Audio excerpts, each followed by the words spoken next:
మన జనరేషన్ అందరూ బాలు గారి పాటలతో ప్రయాణం చేస్తూ మన పెద్దవాళ్ళు ఘంటసాల గారి పాటలు వింటుంటే అవి కూడా వింటూ పెరిగినటువంటి ఒక తరం మన తరం. అవును. ఇప్పుడు ఫర్ ఎగ్జాంపుల్ నాకు ఏఆర్ రెహమాన్ పాటలు అస్సలు ఎక్కువ. మీరు ఏంటి అనుకోండి, నేను 2-3 కొండలు ఉంటే బద్దలు కొట్టేలా చెప్తాను. నాకు ఏఆర్ రెహమాను పాటలు అస్సలు ఎక్కువ. 1-2 చిదురు మదురుగా ఎక్కుతాయి. కానీ మా నీసెస్ నెఫ్యూస్ పిల్లలు, మా పిల్లలు వీళ్ళు ఉన్నారనుకోండి, వాళ్ళు బ్రహ్మాండంగా వింటారు. ఏంటంటే ఈ జనరేషన్ ఇప్పుడు. కాబట్టి మనం పుట్టి పెరిగి మనం మన యవన ప్రాంగణంలో టీనేజ్ టైంలో ఏవైతే మనం వింటూ పెరిగామో అవి ఒక జీవితకాలం పాటు మనకి, ఆ జీవితకాలంలో ఏంటంటే అవే వింటూ ఉంటాం. ఆ బాల్యం, ఆ కౌమారం, ఆ యవ్వనంలో ఇళయరాజా గారు మన జీవితంలో ఒక భాగం. తెలియకుండా ఇళయరాజా గారితో నేను అది కూడా అంటే మన ఇద్దరికి ఒక 5 years డిఫరెన్స్ ఉంది కాబట్టి మీరు ఇళయరాజా అంటున్నారు, నేను ఇళయరాజా అని కూడా అన్నా. నాకు ఫస్ట్ మామ మహాదేవన్ ఆయన చేసినటువంటి సంగీత సేవ మరి ఏ సంగీత దర్శకుడు తెలుగు భాషలో అంటే తెలుగు పాటలకు చేయలేదండి. తెలుగు పాటకి కేవి మహాదేవన్ గారు చేసిన అంటే చాలా గొప్ప తెలుగుదనం. ఒక తమిళుడు, చాలా మంది మలయాళీ అంటారు, మలయాళీ కాదు ఆయన, అయ్యర్ ఆయన. అంటే కాకపోతే బోర్డర్లో పాలఘాట్ బోర్డర్లో ఆయన జన్మతః తమిళుడు, మలయాళీ కాదు. చాలా మంది మలయాళీ అని రాస్తారు. ఎంఎస్ విశ్వనాథన్ గారు మలయాళీ, ఆయన మలయాళీ, పొహళైంది మలయాళీ, కానీ మహాదేవన్ గారు అయ్యర్ తమిళియన్. అయితే తెలుగు భాషకి ఒక తమిళుడు అయ్యుండి ఆయన చేసినటువంటి సేవ ఇంకా రాజేశ్వరరావు గారు, పెండియాల గారు మహానుభావులు, ఘంటసాల గారు, వాళ్ళు ముగ్గురు వాళ్ళందరూ చేశారు కాదంటలేదు. కానీ ఈయన చేసిన ఎక్స్పెరిమెంట్స్ కానివ్వండి, ఆ తెలుగు భాష మాధుర్యం, ఆయన పాటలు ఒలికినటువంటి తీరు ఇంకే పాటలు, మోగ మనసులు మంచి మనసులు నిలువెత్తు ఉదాహరణ. అవి ఇంకా ముత్యమంతా పసుపు ఉంది అనుకోండి, అది ఇలాంటి ఎన్ని పాటలు అండి, ఎన్ని పాటలు. నాకు ఫస్ట్ కేవి మహాదేవన్ గారు. నేను ఒప్పుకోను ఇళయరాజా అంటే ఏంటి, ఇళయరాజా గొప్పతనం ఏంటి, ఇళయరాజా లేకుండా మన తెలుగు పాట ఉనికి లేదా, తెలుగు పాటకు ఉనికి లేదా? తెలుగులో చేసిన తక్కువ సినిమాలు అంటే చాలా మంది ఏంటంటే ఇళయరాజానే తెలుగు పాటల అది అనేది నేను ఓవరాల్ గా సౌత్ తీసుకునేటప్పుడు అది ఒప్పుకుండా నిస్సందేహంగా. నార్త్లో ఆర్డి బర్మన్ ఎలానో సౌత్లో ఇళయరాజా. కానీ మనల్ని మనం ఇళయరాజా భజన చేస్తూ మనల్ని మనం కించపరచుకోకూడదు. మన తెలుగు భాషని, మన తెలుగు పాటని, మన తెలుగు సినిమాని ఎప్పుడు ఇళయరాజా జపం చేస్తే అది కించపరుచుకున్నట్టుగా నేను భావిస్తాను. ఎందుకంటే ఇళయరాజా రాకముందే బాలు లబ్ధ ప్రతిష్ఠుడు, మహదేవన్, సత్యం, చక్రవర్తి, రమేష్ నాయుడు, జీకే వెంకటేష్, రాజన్ నాగేంద్ర, ఎస్పి కోదండపాణి అద్భుతమైన పాటలు పాడించారు. అసలు బాలుకి పేరు వచ్చింది ఏ దివిలో విరిసిన పారిజాతం, తర్వాత శంకరాభరణం. ఎవరు? ఇళయరాజా చేయలేదుగా. చేయకముందే ఇళయరాజా చేయకముందే పాడించకముందే ఆయన శిఖరాగ్రానికి చేరారు బాలు గారు పాపులారిటీలో. అవన్నీ నాన్ ఇళయరాజా పాటలు. అందుకని నేను నా కాన్సర్ట్స్లో కూడా అగ్రతాంబూలం మహాదేవన్, సత్యం గారు ఏంటంటే చాలా వరకు ఆయన కాపీ చేశాడు కాబట్టి ఆయనకు రావాల్సినంత కీర్తి పేరు రాదు అసలు. అది నాకు చాలా బాధ కలిగిస్తూ ఉంటుంది. అక్కడక్కడ చిప్స్ కొన్ని తీసుకొని ఉండొచ్చు, కానీ ఆయన సొంతగా చేసిన పాటలు కిరాతార్జుని అసలు ఏం పాట అండి, ఒళ్ళు గగ్గురు పడుస్తుంది ఇప్పటికి వింటే. ఇప్పుడు గున్న మామిడి కొమ్మ మీద మామూలు పాట కాదు అసలు. ఏ దివిలో విరిసిన పారిజాతం, ఒకటా రెండా చెప్పుకుంటూ వెళితే, సన్నజాజికి గున్న మామికి పెళ్ళి కుదిరింది, అలాంటివి అసలు ఎన్ని పాటలండి సత్యం గారు. అమేజింగ్. కాకపోతే ఏంటంటే ఆయన డిసిప్లిన్ లేదు, సెల్ఫ్ డిసిప్లిన్ లేకపోవటం వల్ల ఆయనకు రావాల్సినంత ఖ్యాతి రాలేదు. అది పక్కన పెడితే ఇంకా రమేష్ నాయుడు, రాజన్ నాగేంద్ర, జీకే వెంకటేష్, అబ్బా అసలు ఆ తరం ఆ పాటలు. ఒకసారి రమేష్ నాయుడు గారు అన్నారు, మా తరంలో అంటే ఈ జనరేషన్ 70s పాటల్లో బాలు అనే వ్యక్తి లేకపోతే మా పాటలన్నీ ఏమైపోయాయో అని ఒకసారి ఆయన అన్నారు. అది అక్షర సత్యం. రమేష్ నాయుడు గారు అది ఉటంకించారు. సో అలా తెలుగు పాట అంటే ఒక ఇళయరాజాకు ముందు చాలా వైభవం, ఉజ్వలమైనటువంటి స్థితి ఉంది. ఇళయరాజా కూడా చాలా వరకు ఏంటంటే మనకి ఈ స్వరాభిషేకం కానివ్వండి, ప్రస్తుతం ఈ కాన్సర్ట్స్లో పాడే పాటలన్నీ ఏంటంటే మిడ్ 80s తర్వాతవి. అభినందన, అవును, మిడ్ 80s తర్వాత నిరీక్షణ, లేకపోతే అన్వేషణ, ఆలాపన, ఇలా సితార, గీతాంజలి, జగదేకుడు, స్వాతిముత్యం ఇవి వస్తాయి. ఇవన్నీ వస్తాయి.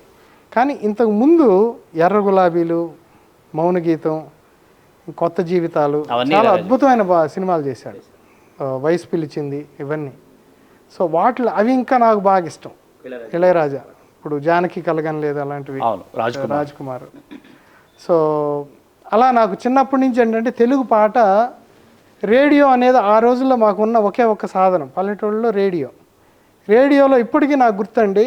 నాకు ఆ విజయవాడ బీలో వివిధ భారతిలో విరామం తర్వాత ఏ పాట వచ్చింది, ఆ పాటలు మామూలు డిసెంబర్ 31 నైట్ టాటా వీడుకోలతో అప్పట్లో ఆ పాట ప్రతిసారి వేసేవాళ్ళు. అలానే జనవరి 1 వచ్చిందంటే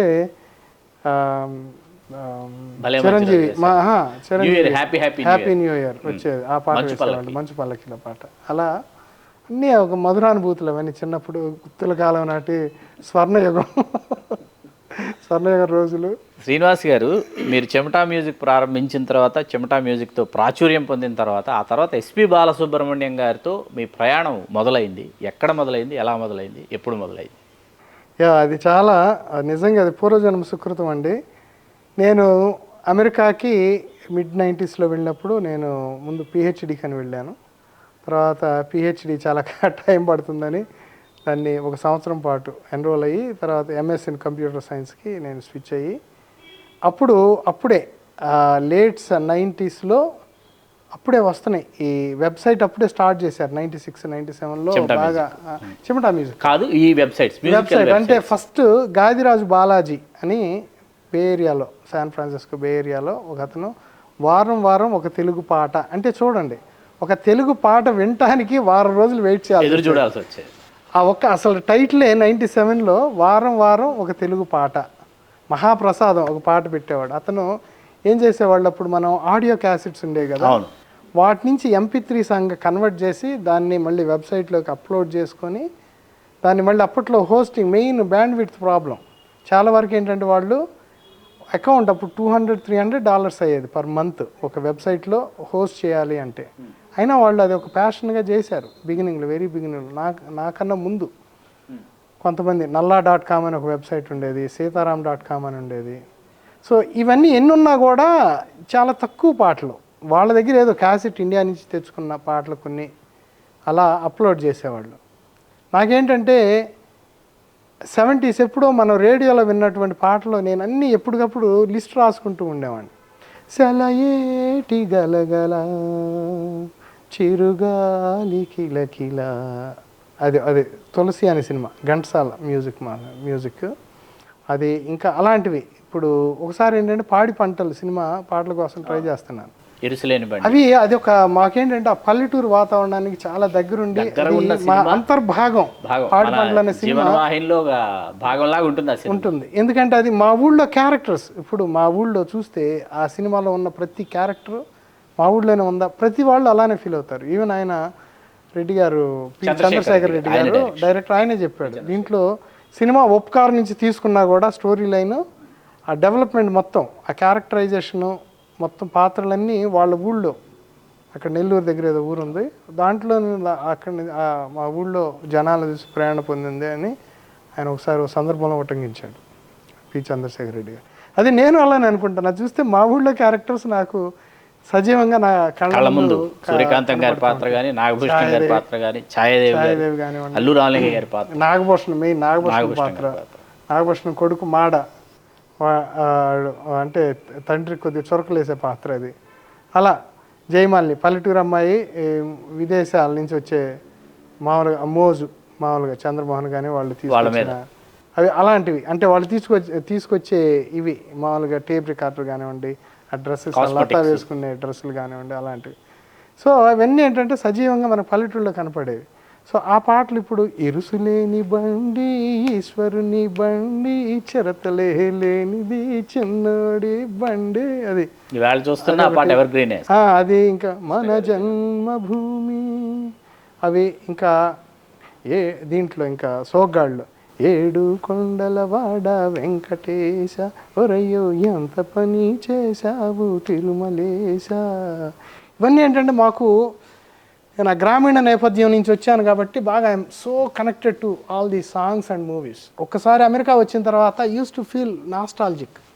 ఒకసారి అన్నీ ఆ గతం స్మృతులు, బాల్య స్మృతులు, వాటిని నెమరు వేసుకోవటంలో ఉన్నటువంటి అనుభూతి నాకు అది అనన్య, అసలు అంటే అది అది ప్రైస్లెస్ అనమాట. వాటికి ఏ రకంగా అంటే సినిమా అనేది మనకి చిన్నప్పటి నుంచి బాగా ప్రభావితం చేసింది మన జీవితాలని. సో ఆ సినిమా పాటలు ఇప్పుడు చూస్తే కొంతమందికి ఎక్కపోవచ్చు. ఇప్పుడు ఎన్టీఆర్ పాటలు ఉన్నాయి అవి ఆ టైంలో. ఇప్పుడు ఏంటి ఎన్టీఆర్ అంతలా ఉన్నాడు, అలా స్టెప్లు వేస్తున్నారు అనొచ్చు. కానీ నేను అలా చూడను. ఎన్టీఆర్ అంటే నేను ఆ బాల్యంలోకి వెళ్తాను. 10 ఏళ్ల వయసులో, 7 ఏళ్ల వయసులో నేను చూసిన ఎన్టీఆర్ నాకు అదే ఇప్పటికి నేను ఆ అనుభూతితోనే నేను ఎన్టీఆర్ చూస్తాను తప్పితే ఇప్పుడు ఆ విగ్ ఏంటి, ఆ డ్రెస్ ఏంటి, ఆ బెల్ట్ ఏంటి, నేను అలా ఆలోచించాను. తీసే అసలు ఆయన అలా అంటాం ఏంటి, నేను అలా చూడండి. నేను ఈ వయసులో ఇలా కంపేర్ చేయను. ఇప్పుడు చాలామంది చేస్తారు, అది that's wrong way of looking at it. మీరేంటంటే ఇప్పుడుండి ఎప్పుడు ఆ టైంలో జరిగినవి మీరు ఇప్పుడు కంపేర్ చేయకూడదు. ఆ టైంలో ఆ పాత్రలో అలానే చూడాలి, మీరు చూడగలదు. లేకపోతే డోంట్ కామెంట్. సో నాకు అలా విన్నప్పుడల్లా నేను really get upset and I get furious. నేను కౌంటర్ ఆర్గ్యుమెంట్స్ దిగుతాను. ఏంటి వాట్స్ రాంగ్? ఇప్పుడు ఎన్టీఆర్ని చాలామంది ఏమంటారు, ఎన్టీఆర్ అంటే గుండమ్మ కదా, వాటిల్లో ఉన్న ఎన్టీఆర్ తర్వాత అంతా కలుషితం అయిపోయింది. ఏం కాదు. ఇప్పుడు ఎదురులేని మనిషిలో ఆయన ఈ అసభ్యమైన స్టెప్స్ అంటారు, వాట్స్ రాంగ్ దాంట్లో? నేను అసలు I wouldn't agree to that. ఒక ఆయనకి ఏది ప్రేక్షకులు చూస్తారనుకున్నారో అది చేశాడు ఎన్టీఆర్, కానీ అందరూ హీరోలంతా.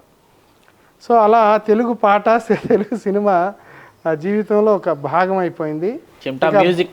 ఒక బాలు గారి దగ్గరకు వస్తే, నా కొద్దిగా రామాయణంలో పిడకలు పెట్టాలి. ఒక టాపిక్ తీసుకున్నామంటే దాన్ని డైగ్రెస్ అంటాం ఇంగ్లీష్లో. అంటే అక్కడి నుంచి పక్కకు వెళ్ళిపోవటం, పక్కతో వెళ్ళటం. అయితే మళ్ళీ అలా మీరు పట్టుకొని మళ్ళీ నన్ను చొక్కా పట్టుకొని వెనక్కి రావాలి. ఎందుకంటే లేకపోతే నాకు తెలుగు పాట అన్నా, తెలుగు సినిమా అన్నా అలా గంటల తరబడి మాట్లాడుతూనే ఉంటాను. Please do subscribe to Telugu Rajyam channel. Please do subscribe to Telugu Rajyam channel. Please do subscribe to Telugu Rajyam channel. Hi అండి, నేను మీ ఆర్పీని, నెల్లూరు పెద్దారెడ్డి చేపల పులుసు ఓనర్ని. మీరు తెలుగు రాజ్యం అనే ఈ యూట్యూబ్ ఛానల్ సబ్స్క్రైబ్ చేసుకుని మంచి వీడియోలతో వస్తారు. Thank you so much. Hi people, I'm Sonakshi Verma and you please watch Telugu Rajyam and please subscribe to the channel.